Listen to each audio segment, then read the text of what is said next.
Hello everyone, this is MTF8, and this is Kerbal Space Program. And this is me testing my new Duna lander, or rover rather. As you can see here, I'm checking out a little sky crane action going on.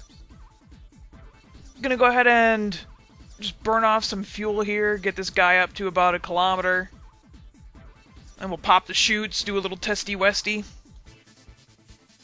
Now, I will admit that this is the third time I'm trying this. The first time I tried this, I didn't bother with the chutes. I just tried to land it on its own. Didn't work out so well.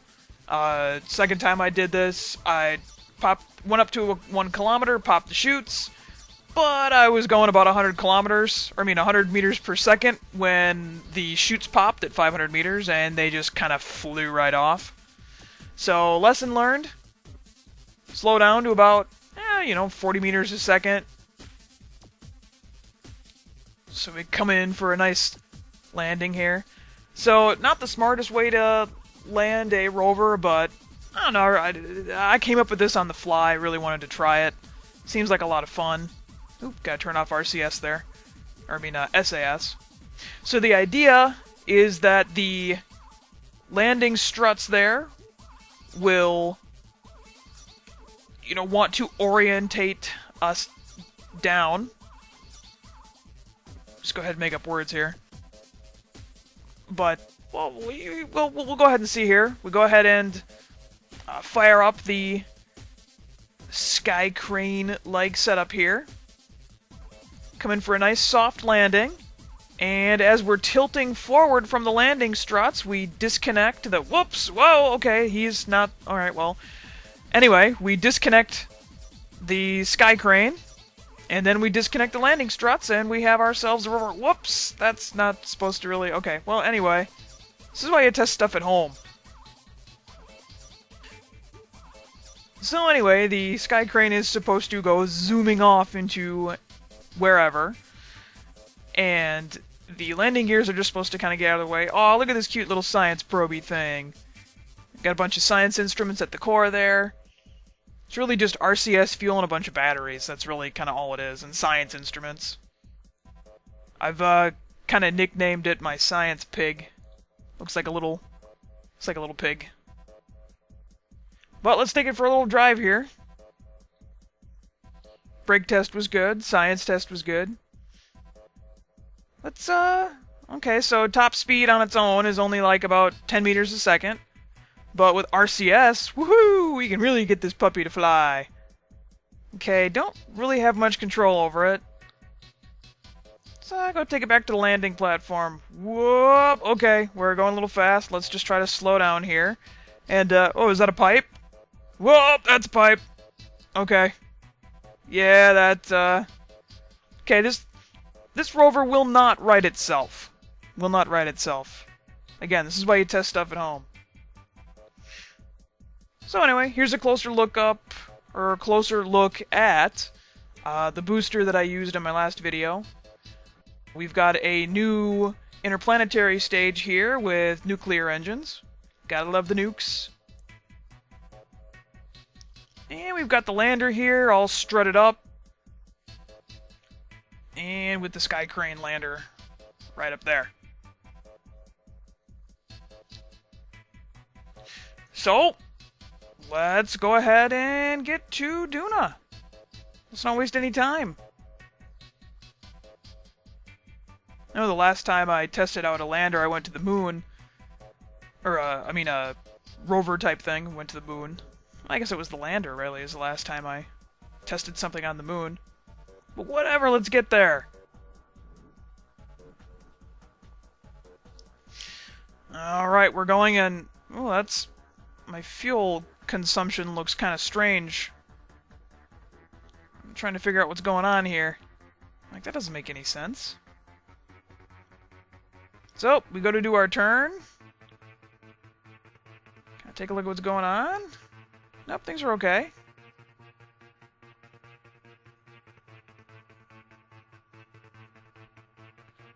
Yeah, what the heck just happened there? That is not what's supposed to happen. Okay, we're just gonna go to the nukes. Let's just go to the nuclear engines and be done with it. So, maybe this is a bad idea, maybe it isn't. Well, since I'm sitting here doing post-commentary, you know that it wasn't a failure. But, I decide, you know what? You know, that 2-orbit stage is overkill as it is, so we should be able to get ourselves to Duna. So, again, standard, we'll just circularize our orbit here. Just doing a bit of a check on our rover. We're disabling the RCS tanks on the rover because we don't want to chew into that fuel supply. We want to use that exclusively on the planet for emergency maneuvers to keep us upright.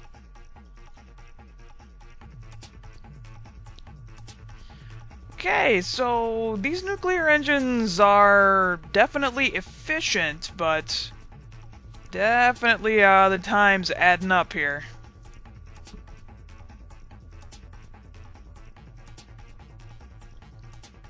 Always remember, unfurl your solar panels. I've learned to always affix a few stationary panels that are always open, you know, just the single panels on your ship to pretty much avoid ever having to worry about forgetting your panels open or closing them too soon, or yeah, learn that lesson the hard way.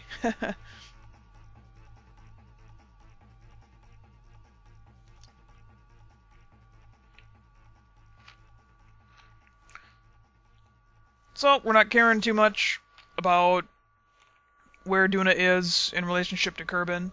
Again, that's really probably not the smartest thing to do. But that's okay.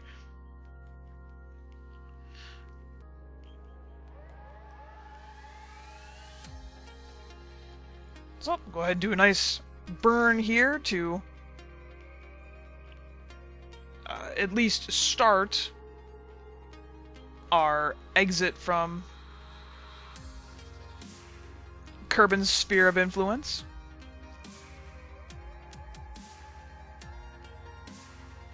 I'll just kind of play around with the orbit node here. Or the maneuvering node, that is.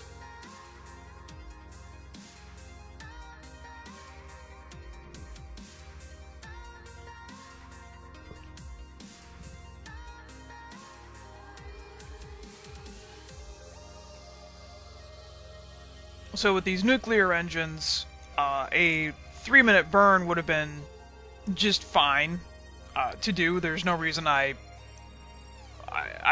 doing this in 2 steps. For some reason I thought perhaps if I had a slightly better orbit around Kerbin, I might get a better rendezvous with Duna. Unfortunately, that did not pan out.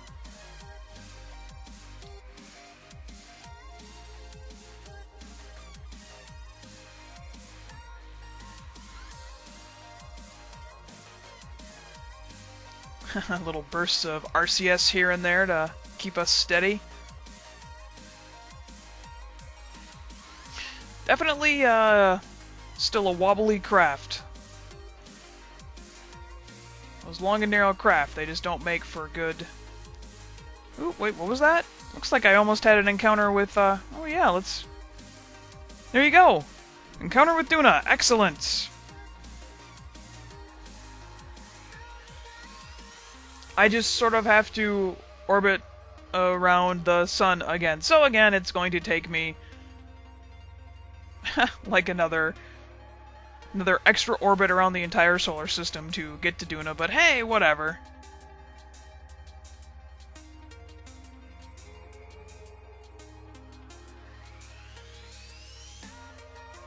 Woohoo! Wiggle, wiggle, wiggle.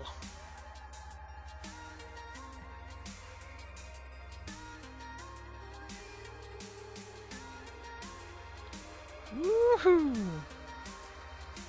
I do really like the effect that these nuclear engines have. Definitely a visually pleasing game for how simple it is. Now, let me restate that. The game's not simple, but the pleasure I find in it is simple. That's appropriate.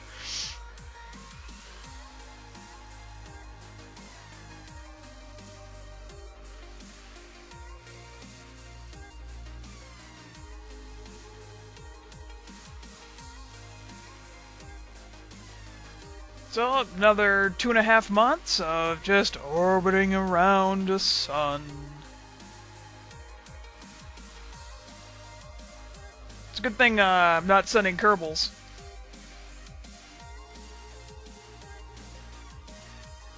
Every time I spin this thing around, my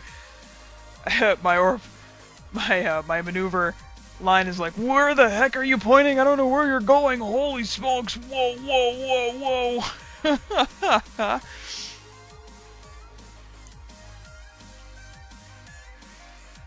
I was mostly just using the maneuver node to point me in a direction for a frame of reference, and now I'm just using RCS to fine-tune my rendezvous.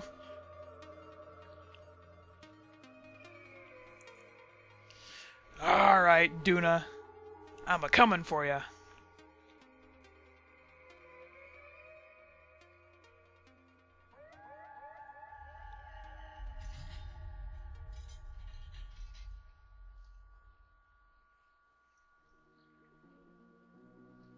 Had a weird game lag spike there. Just had to come back, make sure no physical. Sometimes I get worried I do the wrong kind of time acceleration. Because if you do physical time acceleration, things tend to catastrophically fail a lot. Oh, there's Duna. Let's go ahead and adjust our encounter now that we're within its sphere of influence. Okay, 25 kilometers.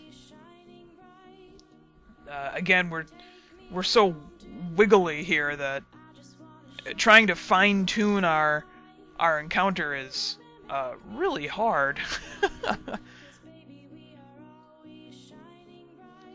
I'm just going to go ahead and put down a marker so we know about what's happening as we attempt to go for an arrow break. Yeah, oh, we're just wiggling all over the place here. It's kind of funny. Yeah, in my attempt to point to perform the maneuver, I changed my entry angle already. So I decided to just go ahead and get closer first, and then we'll worry about it. It's like, whatever, I'll just burn it. I got plenty of fuel. Who cares about arrow braking?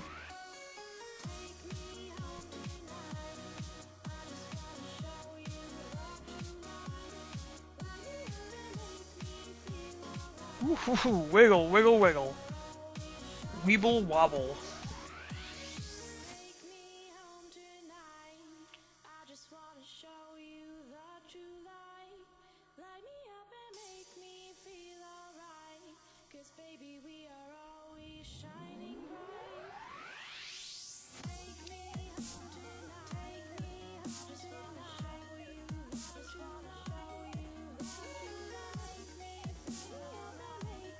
Okay, circularizing our orbit right down here.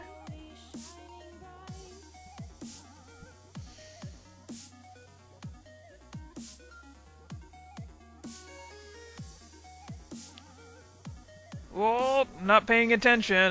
Wow, I really horked up my orbit there. We're gonna have to correct it over at the Ep.15 here.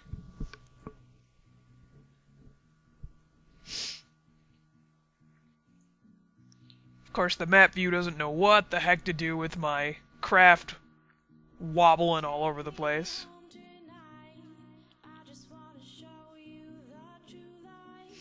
Okay, so we're not going to go crashing into the planet. Let's go ahead and pick a good landing spot now. That looks pretty good to me.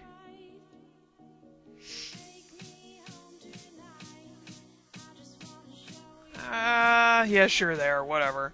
I want to have plenty of time to orient myself for a landing here.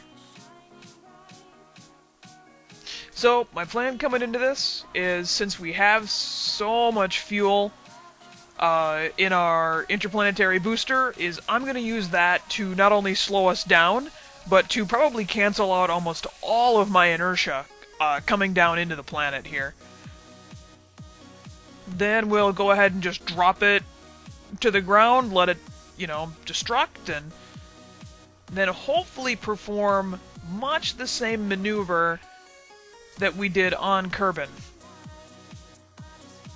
And we'll see. I'm hoping that, since we already had the fluke on takeoff, that with that engine dropping off of our 2-orbit stage, that I'm hoping that's our fluke.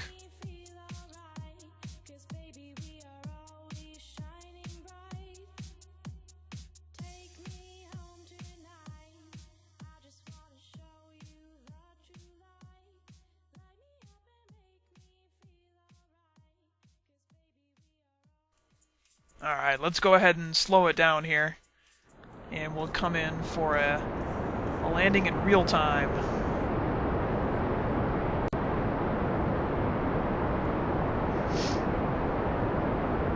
Okay, so the nuclear engines are still overheating. I'm wondering if that has nothing to do with atmosphere and more to do with the fact that they're still kind of clipping with the way I have them on the side of that orange fuel tank.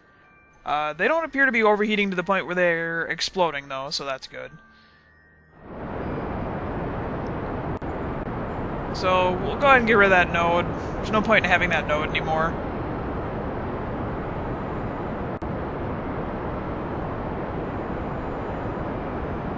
Just keep bleeding off all this velocity. Still 13 kilometers up on the surface, plenty of time. Even if that's a 2-kilometer mountain, we still got 10 kilometers here.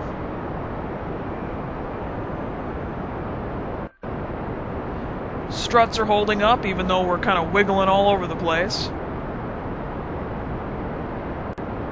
I decide that I'm going to deploy the smaller of the 2 chutes in the middle, just to sort of help me with not only to provide a little bit of a drag, but to also help me with my angle of entry. Following the flags kind of helps point your rear end in the right direction.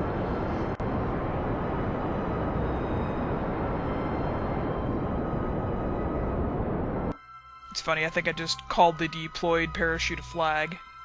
I'm going to use it as a flag.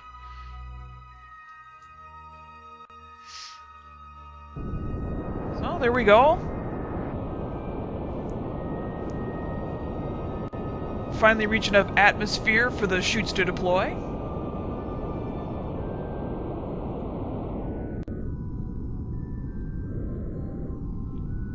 Definitely have more than enough fuel here to come in for a nice safe landing. I'm mostly just trying to choose when to drop this stage right now. Really using it right now to try to stop any of my lateral motion is kind of a waste, because every time I use it I end up kind of pushing myself in another direction. It's just too much power, it's kind of overkill. We do end up, playing around with it good enough here. But really, I should probably just drop it and deploy the rest of my chutes and be done with it here.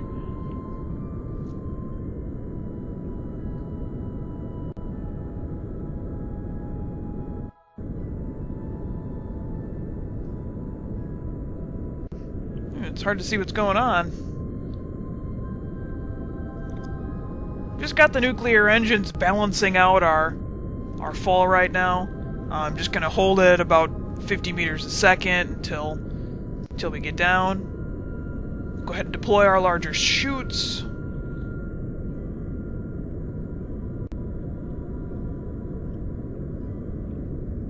And again, I'm I'm kind of figuring I'd be used up most of the interplanetary stage by now, but again, still, we've got plenty left, so probably just end up using this guy to slow us down for when the chutes open up at the 500-meter mark.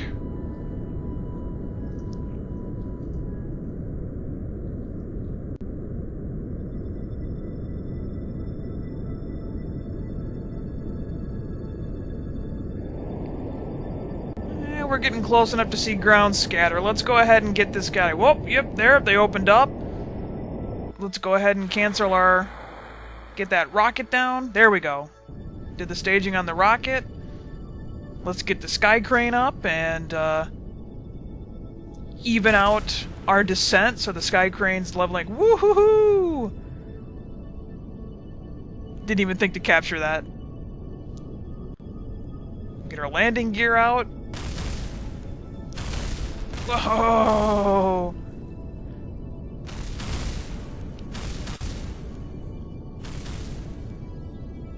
Okay, we're coming in at a nice 7 meters per second.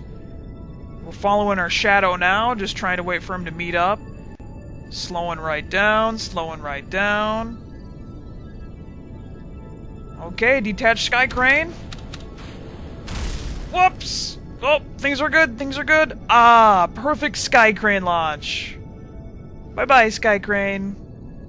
Fly to the heavens and be free. Wow, he's really going. Wow, he's kind of not going to stop, is he? Okay, we'll undo the trim on the RCS, or I mean the SAS there. Probe looks to be in no worse than wear, really. Let's go ahead and drive it away from the debris here. And then we'll do a little systems check on it and make sure it's good. Brake check. Excellent. Brakes are working. Wow, some of that debris really went flying. Alright, where's the sky crane? Where's it go? Oh! Yep, sky crane's still going. Nice shot of Ike in the background there. Excellent. You're next, Ike. Okay, let's get our solar panels out. Alright, looking good, looking good. Excellent. First rover on Duna. Let's log some scientific data. Oh. Okay, well, we're not getting any more data back than we got from our probe. That's disappointing. Oh well. No big deal. This is quite a challenge for us.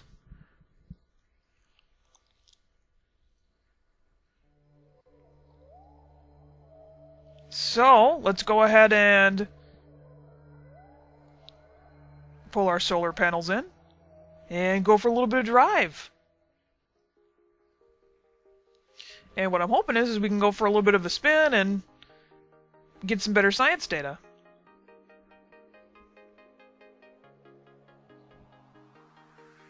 So we go cruising.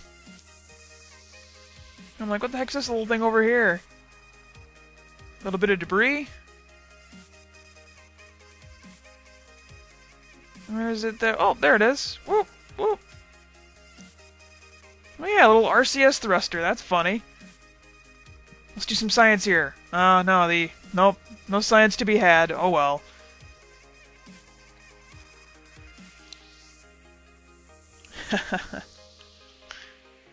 Alright, well in actuality, all of Duna is the same biome, so there is no more science to be had.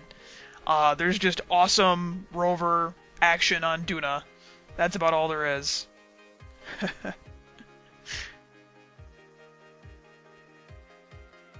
Woohoo!